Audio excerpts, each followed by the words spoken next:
শুধুমাত্র কেবলমাত্র দুইটা সময় আল্লাহ তাআলা তওবা কবুল করে না। এক হচ্ছে বাদাল গারগারা, বাদাল গারগারা, মালাকুল মাউত যখন এসে রূহ ধরে টান দেয় তখন গলায় গরগর গরগর শব্দ হয়। মালাকুল মাউতকে দেখে ফেললে আর তওবার কোনো সুযোগ নেই। সাইয়েদনা মুসা আলাইহিস সালাম তার চাচাতো ভাই কারণকে বলেছিল সম্পদের যাকাত দাও, এ সম্পদ আল্লাহ দিয়েছে। কারণ বলে আল্লাহ দেয় না, ইন্নামা উতীতুহু আলা ইলমিন ইনদি, আমি আমার ইন্টেলেক্ট, আমার সৃজনশীলতা, আমার বুদ্ধিমত্তা খাটিয়ে সম্পদ উপার্জন করেছি, আমি যাকাত দিব না। মুসা আলাইহিস সালাম বললেন তাহলে আযাবের অপেক্ষা করো। কারণ বলল পারলে আযাব নিয়ে আসো। রব্বুল আলামিন বললেন ফাখাসাফনা বিহি ওয়া বিদারিহিল আরদ, ও মুসা নিরাপদ দূরত্বে তুমি সরে যাও, আমি এখনই কারুনকে তার সব সম্পদ সহ জামিনের মধ্যে দাবিয়ে দেব। কারণ তার সম্পদ সহ জামিনে দেবে যেতে লাগলো। আমি জায়গাটা নিজে দেখে এসেছি। মিশরের রাজধানী কায়রো থেকে 120 কিলো দূরে ফাইউম নামে একটা জেলা আছে, ওই জেলায় বহাইরা কারুন, কারুনের সব সম্পত্তি আল্লাহ জামিনে দাবিয়ে দিয়েছে। হাঁটু পর্যন্ত দেবে যায়, সে ভেবেছে আমি বেঁচে যাব। কোমর পর্যন্ত দেবে গিয়েছে, বেঁচে যাব। গলা পর্যন্ত যখন দেবে গিয়েছে আর বাঁচার সুযোগ নাই। কারণ কয় মুসা সব সম্পত্তি তোরে আর তোর আল্লাহরে দিয়ে দিলাম, আমারে বাঁচা, আমারে বাঁচা, আমি তওবা করলাম। তখন কি তওবার সময় আছে? কথা কন। বাদাল গারগারা, মালাকুল মাউত যখন দেখে ফেলবেন তখন তওবার সুযোগ আছে। ফেরাউনেরও একই দশা। লোহিত সাগরের পানি খেতে খেতে ফেরাউনের পেটটা যখন এত বড় হয়ে যায়, ফেরাউন হাত তুলে বলে আনা মিনাল মুসলিমিন, আমি মুসলমান। আমি, এটা কোরআনের আয়াত কিন্তু, আনা মিনাল মুসলিমিন, বনি ইসরাইলরা যে আল্লাহর উপর ঈমান এনেছে, আমিও ফেরাউন সেই আল্লাহর গোলাম। আল্লাহ বলে দ্য টাইম ইজ আপ, সময় শেষ, এখন তোমার ঈমান কবুল করা হবে। তার মানে বাদাল গারগারা তওবা কবুল হয় না। এই মৃত্যুর গড়গড়ানি আসার আগ পর্যন্ত চোখের পানি ছেড়ে যদি আল্লাহর কাছে ক্ষমা চান, জীবনের সব গুনাহ মাফ করে দিবে কে? শয়তান আল্লাহরে বলল মাবুদ এত জান্নাত বানিয়ে কি লাভ, আপনার একটা বান্দারও জান্নাতে ঢুকাতে পারবেন না। আমারে বানিয়েছেন জাহান্নামী, আমি আমার সর্বোচ্চ চেষ্টা দিয়ে আপনার সবগুলা বান্দারে জামাতে জাহান্নামে নিয়ে একসাথে ঢুকবো, পারলে জাহান্নাম আরো কয়েকটা বাড়িয়ে বানান। আল্লাহ বললেন কেন কেন? শয়তান বলে লা আকুদান্না লাহুম সিরাতাকাল মুস্তাকিম, আপনার বান্দা জামাতে নামাজ পড়তে যেতে চাইবে, ওখান থেকে ধোকার ওয়াসওয়াসা দিয়ে আমি গানের কনসার্টে নিয়ে যাব। তাফসীর মাহফিলে কোরআন শুনতে যেতে চাইবে, ধোকা দিয়ে আমি মদের আড্ডাখানায় নিয়ে যাব। ওয়ালা তাজিদু আকসারাহুম শাকিরিন, একটারেও জান্নাতে ঢুকাতে পারবেন না। চ্যালেঞ্জ দিলাম। আল্লাহ বলল শয়তান তুই আমারে চ্যালেঞ্জ দেস, আমি তো সব রাজার বড় রাজা, মহারাজা, আমার সাথে তো কেউ চ্যালেঞ্জ দিয়ে টিকতে পারে না। চিল্লা এখন ঠিক কিনা? শয়তান তুই চ্যালেঞ্জ দিলি, আমিও তোর চ্যালেঞ্জ দিলাম। ওয়া ইজ্জতি ওয়া জালালি ওয়া ইরতিফাই মাকানি, আমার ইজ্জতের কসম, আমার জালালিয়াতের কসম, আমার মহানত্বের কসম, আমার ক্ষমতা আর দাপটের কসম, আজীবন আমার বান্দা গুনাহ করবে, পাপ করবে, অন্যায় করবে, কোন এক তাফসীর মাহফিলে এসে চোখের পানি ছেড়ে যখন ক্ষমা চাইবে, আমি জীবনের সব গুনাহ মাফ করে দেব। আমি আমার বান্দার জীবনের সব গুনাহ মাফ করে দিয়ে জান্নাতে ঢুকায় দেব। তখন তুই কি করবি? লা আগফিরান্না লাহুম মা দামু ইস্তাগফিরুনি, যতক্ষণ আমার বান্দা আমার কাছে ক্ষমা চাইবে, আমি আমার বান্দার জীবনের সব গুনাহ মাফ করে দেব। সুবহানাল্লাহ পড়ে। এজন্য রাব্বুল আলামিন বলেন ইয়া আইয়ুহাল্লাযীনা আমানু তুবু ইলাল্লাহি তাওবাতান নাসুহা, তওবার মতো তওবা করো। তওবার মতো তওবা করলে যত বড় অন্যায় হোক, পাপ হোক, গুনাহ হোক, সব গুনাহ মাফ করে দিতে পারে কে? সাইয়েদনা আদম আলাইহিস সালাম ভুল করলেন, শত শত বছর কাঁদলেন। আল্লাহ বললেন ও আদম কিছু বাক্য তোমারে শিখিয়ে দে, এই বাক্য দিয়ে তুমি আমার কাছে তওবা করো, তোমার তওবা কবুল করে নেব। সাইয়েদনা আদম বললেন রব্বানা, পড়েন রব্বানা যালামনা আনফুসানা ওয়া ইল্লাম তাগফির লানা ওয়া তারহামনা লানাকুনান্না মিনাল খাসিরিন। ও আল্লাহ আমি জুলুম করেছি নফসের উপর, ভুল করেছি, অন্যায় করেছি, অপরাধ করেছি, আপনি যদি ক্ষমা না করেন আমি শেষ হয়ে যাব। লানাকুনান্না মিনাল খাসিরিন, আমি ক্ষতিগ্রস্তদের মধ্যে শামিল হয়ে যাব। ঠিক কি না? এই আয়াত দিয়ে, এই দোয়া দিয়ে যখন সাইয়েদনা আদম তওবা করলেন, মুহূর্তেই তওবা কবুল করে নিয়েছে কে? আমরাও যদি পাপ করি অন্যায় করি, আমাদেরও পাপগুলো মোচন করার একজন আছে না নাই? তিনি গাফিরিয যাম কাবিলিত তাওব। ওনার কাজই হচ্ছে গুনাহ মাফ করা। শয়তানের কাজ ওয়াসওয়াসা দেওয়া, আমাদের কাজ পাপ করা, ওনার কাজ মাফ করা।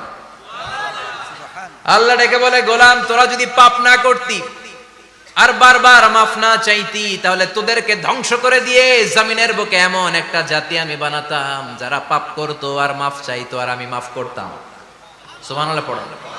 মাফ করতে আল্লাহর বড্ড ভাল লাগে, চোখের পানি দেখতে আল্লাহর বড্ড ভাল লাগে, কায়মনোবাক্যে কেউ দোয়া করছে এই দৃশ্য দেখতে আল্লাহর ভালো লাগে, চিল্লায় বলেন সুবহানাল্লাহ। এজন্য পাপ আমাদের যত বড় হোক, আমাদের জন্য মাফ আছে না নাই? দুইটা সময়ে তাওবা কবুল হয় না। এক নাম্বার হলো বাদাল গারগারা, মালাকুল মাউতকে দেখে ফেলেছেন, রূহ ধরে টান দিবে, তখন তাওবা করলে কবুল হবে। আরেকটা হচ্ছে বাদা তুলুই শামসি মিন মাগরিবিহা, কিয়ামতের আগ দিয়ে সূর্য আর পূর্ব দিক থেকে উদিত হবে না, এটা পশ্চিম দিক থেকে উদিত হবে, তখন তওবা করলে কবুল হবে। তখন তওবার দরজাকে বন্ধ করে দিয়েছে কে?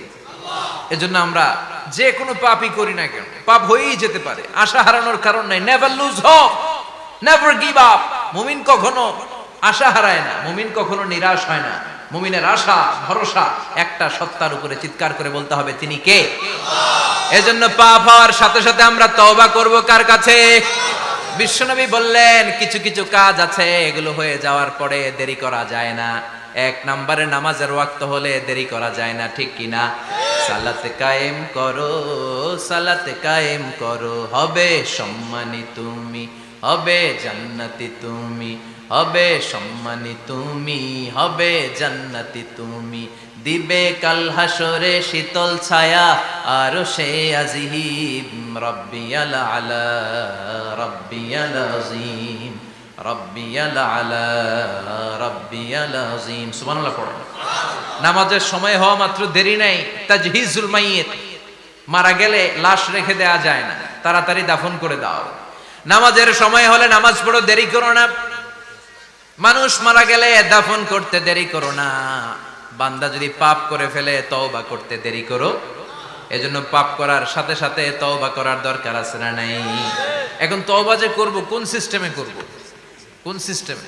ভুল হওয়া মাত্রই আপনি অনুতপ্ত হয়ে চোখের পানি ছেড়ে আল্লাহর কাছে মাফ চান, আল্লাহর কাছে ক্ষমা চান, এটার নামই তওবা। আমাদের দেশে হুজুরাই না তওবা পড়ায়, আছে না নাই? আনন্দপুরে এগুলা নাই, আছে না? কয় ইমাম সাহেবরে নিয়ে আয়, খতিব সাহেবরে নিয়ে আয়, হাফেজ সাহেব হুজুরের নিয়ে আয়, তওবা পড়া। না, তওবা পড়ানো লাগে না, আপনার নিজের তওবা আপনি নিজেই পড়বেন। আপনি অনুতপ্ত হয়ে চোখের পানি ছেড়ে আপনার আল্লাহরে ডাক দেন, ডাক দেয়া মাত্র তিনি সাড়া দিবে, চিল্লায় বলেন ঠিক কি না? উলামা ইকরামরা তওবার 5টা শর্ত আরোপ করেছে। এই 5টা শর্তের আলোকে যদি তওবা করেন, মুহূর্তের মধ্যেই তওবা কবুল করে নেবে কে? এক নাম্বার শর্ত হচ্ছে আল ইকরা, acknowledgement. You have to acknowledge that you are the great sinner in the world. এই পৃথিবীর সবচেয়ে বড় পাপী। 5টা শর্তের এক নাম্বার হচ্ছে আপনি স্বীকার জান, আল্লাহ আমার চেয়ে বড় পাপী আকাশের নিচে জমিনের উপরে দ্বিতীয়টা নাই। এমন কোন পাপ নাই যে আমি করি নাই। আমার চেয়ে নাদান, আমার চেয়ে পিশাচ, আমার চেয়ে বড় পাপী দ্বিতীয়টা কেউ। অ্যাকনলেজ ইউর সিন, আপনি আপনার পাপগুলো স্বীকার করেন। Number 1. Number 2, an-nadam, repentance. You have to be repentant for what you have committed from sins. যে পাপ করেছেন এই পাপের জন্য আপনি লজ্জিত হন। আপনি নিজেকে আল্লাহর কাছে ছোট করে পেশ করেন, আল্লাহরে ডেকে বলেন, আল্লাহ আমি আপনার গোলাম, গোলামের ঘরের গোলাম, বান্দির ঘরের গোলাম, আমারে মাফ করে দেন, আমি লজ্জিত, আমি অনুতপ্ত। তাহলে 1 নম্বর শর্ত আপনি ঘোষণা দেন যে আপনি পাপ করেছেন। 2 নম্বর শর্ত আপনাকে অনুতপ্ত হতে হবে যে আল্লাহ আমি পাপ করে ফেলেছি। 3 number, you have to stop what you have committed. যে পাপ আপনি শুরু করেছেন এটা বন্ধ করে দেন। আপনি সুদের জন্য সুদ খাইছেন, আল্লাহর কাছে তওবা করলেন, আবার সুদ খাওয়া চালিয়েও যাচ্ছেন, এই তওবা কবুল হবে? সুদ খাওয়া আগে বন্ধ করেন।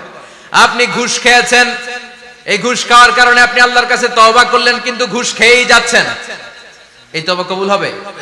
3 নাম্বার হচ্ছে you have to stop what you have committed, আপনি যেই পাপ করেছেন এটাকে বন্ধ করেন। 4 নাম্বার শর্ত, you have to hate what you have committed, আপনি যেই পাপটা করেছেন এটাকে মন থেকে ঘৃণা করেন, ওইটারে মন থেকে ঘৃণা করতে হবে। 5 নাম্বার শর্ত হচ্ছে you have to determine that you never repeat this sin again, আল্লাহর কাছে ওয়াদা দেন, কমিটমেন্ট দেন যে আল্লাহ পারতপক্ষে আমার জীবনে আর এই কাজটা করব এই পাঁচটা শর্তের আলোকে তওবা করলে কবুল করবে কে?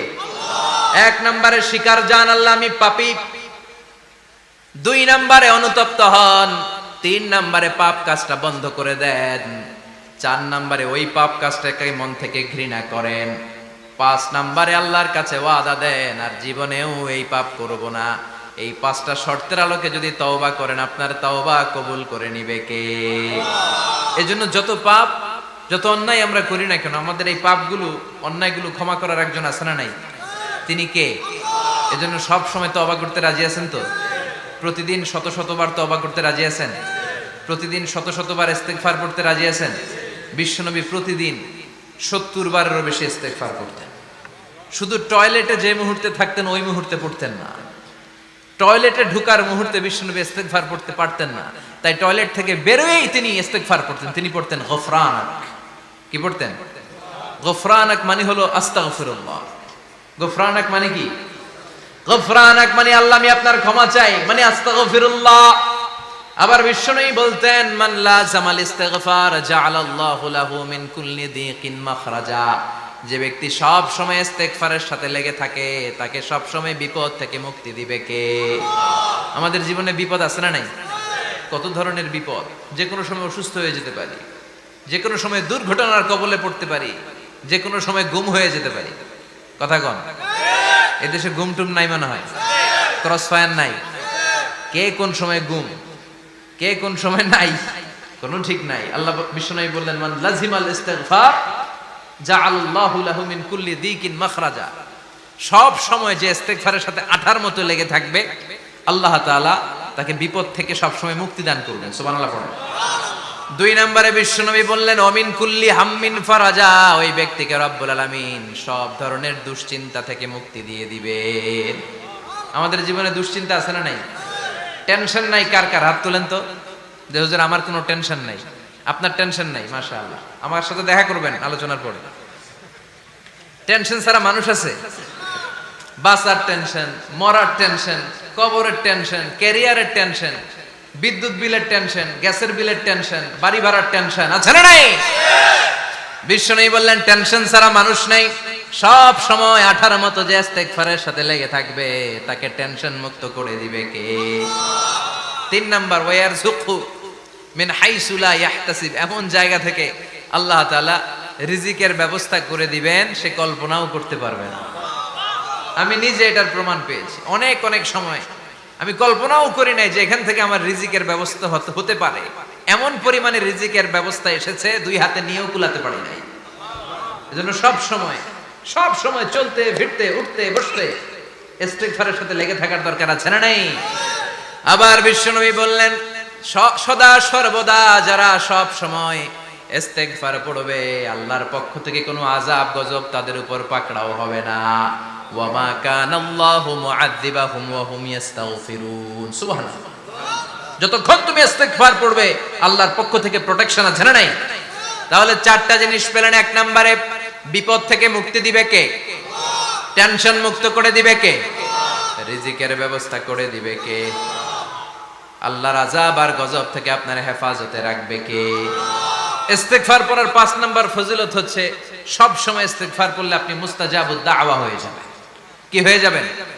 মানে দোয়া করলেই কবুল করবে কে? মুস্তাজাবুদ দাওয়া। এই টার্মিনোলজি, এই পরিভাষাটাকে আজকে প্রথম শুনলেন? জি জি। খেয়াল রাখবেন, মুস্তাজাবুদ দাওয়া মানে এমন ব্যক্তি যেই ব্যক্তি দোয়া করতে দেরি কিন্তু দোয়া কবুল হতে দেরি হয়। হাত তুলে দোয়া করতে দেরি, মুহূর্তেই দোয়া কবুল করে নেয় কে? আপনি যদি সব সময় ইস্তেগফারের আমলটা করেন আপনারে মুস্তাজাবুদ দাওয়া বানিয়ে ফেলবে কে?